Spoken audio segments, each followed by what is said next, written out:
Today, I will show you how to exercise on your airplane seat. First, let me start out by defining the goals. The goal of this is to improve blood circulation throughout your body, to keep your body limber, loose, and flexible, to keep your muscles happy and engaged and warmed up. The goal of this is not to get a full workout in. I mean, you could, but I wouldn't recommend that because then you're going to get all hot and sweaty, and that is going to be extremely uncomfortable for both you and especially the people sitting next to you. Please don't do that. Essentially, what we're doing through all of these are isometric exercises, which are perfect because you don't have a lot of space, you don't have a lot of movement, yet you can still get actually a lot of blood flow and stimulation even from these simple static holds. Let me start with the lower body.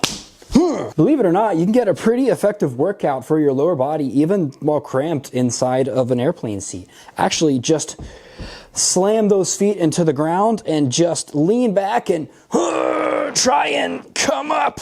Just press those feet into the ground and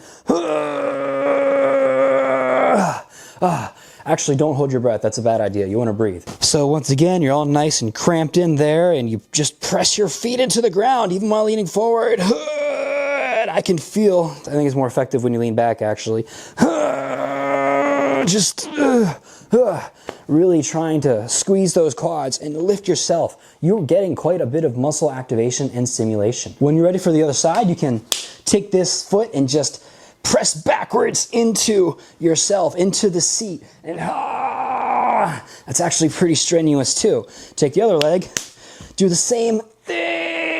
And I'm raising my feet to kind of demonstrate the point, but in reality, you can do this with both feet if you want to, although it's a little bit harder to focus on the muscular activation in that case, in my personal opinion, but whatever you want to do.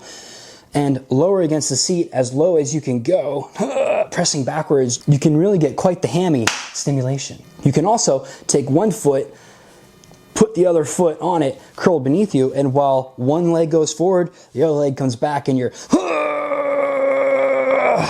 and then do the exact same. Reminder, you don't want to be straining like I am for dramatic effect. You want to actually be breathing. Bring those knees together, and what you want to do is bring them apart. But wait, there's more. You can use your hands to really provide that counter resistance. Spread those legs as wide as you're allowed on your pitiful little airport seat. Do the exact same thing. You want to press your arms outward while pushing your knees together. Coming up next, we got the core. Probably the most effective core exercise is actually pretty simple. Rest your cute little hands on your knees. You want to bring your chest to your knees and at the same time push back with all your might to keep your chest away from it. And the end result will look something like this. You will feel it in your core and even your hip flexors if you do it right. The next one feels great for the spine. What you do is you take your hands in hand, just like this, and while this hand will pull you back this way, your torso will try to resist, and you'll even pull out a little bit this way to correct your torso with the other hand as well. So it looks something like... The key to this is even though I am resisting, I want this hand to be stronger. So I only give myself a little bit of resistance, and I allow it to pull me through, and eventually I let it win, and I come back, and I can really feel that stretch. It's actually amazing. Do the same thing, both sides. Yeah, feels great, man. Next, let's do the upper body. Since we're just waving our arms around, it's actually the easiest to do the upper body. First of all, if you have access to those hand rests, you can push down on them and just give yourself kind of like an upper dip hold. Even if you're already at the top of your range, you can generate quite a bit of force, and it really does give your shoulders a good workout. This one that we did earlier for core does give you a little bit of pushing motion as well. But you can also use the reverse to get your pulling in. Place those hands on those knees and just pull. You really want to emphasize popping out your chest and pulling back with your shoulder blades on this, more than the arms. Really just... Actually felt great. Apparently I need to do more rows. We have the classic, put your hands together and just push, baby, yeah!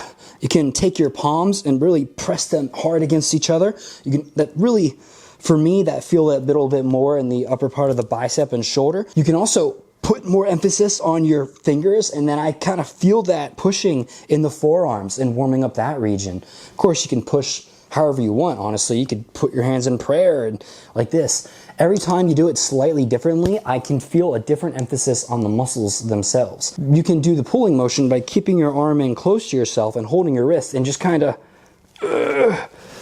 by sinking my elbow and kind of pulling backward with my hand. I am getting a little bit more of a pull for both of these. You can also, rather than keeping those elbows extended, you can straighten your arms and do the exact same thing, pushing them together at a really far leverage. Really increases the difficulty, and for me, it puts a lot more strain on my shoulders. Finally, we got the raises and the lowers for the arms. It's pretty simple, actually. All you do is take your arm and you just lift up. And then you can do the opposite. You can go press down. I'm gonna do that on both sides just for continuity. And then down. And then you can do the exact same thing, but with an extended arm. When you do this with extended arms, please keep your hands together the entire time. The last thing I want you to do is raise an arm straight out extended for obvious reasons. So I'm coming up and I'm lifting up and then I'm resisting as I'm pressing down, and you do the same thing on both sides, baby, and I'm getting that workout in. And that's it. You can get more creative and come up with other isometrics if you want. There's lots of different motions that you can do. But if you want to see more of this kind of content, me doing gym stuff, me being goofy, me slapping my body, whatever you want to see, let me know and I'll think about it. Peace.